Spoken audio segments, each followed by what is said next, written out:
এটা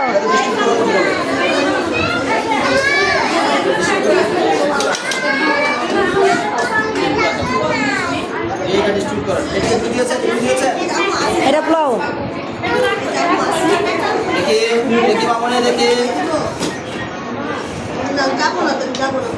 এই মায়েরা খাওয়াই দিব, অসুবিধা নেই। আমরা পরে আমরা আগে খাওয়াটা আপনার দেন, আগে সাফ করেন, পরে মায়েদেরকে পাশে বসাবো, মায়েরা খাওয়াই দিবে। এগুলো তো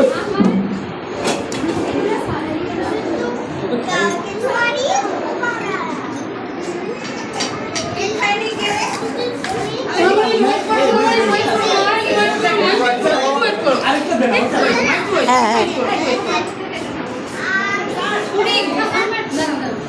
এই যে বাবা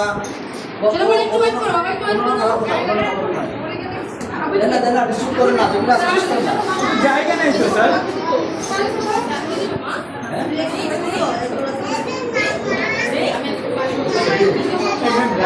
এটা তো শেষে দিবে। সব ডিস্ট্রিবিউট করেন। আগে রাইস দিয়ে দেন। কেক এটা আমি কেটে খাওয়াই দিব, সবার মুখে মুখে আমি খাওয়াই দিব। আমরা নার্সারিটা উদ্বোধন করে দিয়ে আসি, ওটা রেডি। তোমরা কি আছে? এটা ভিডিও করে দেওয়ার পরে সুন্দর করে ভিডিও করে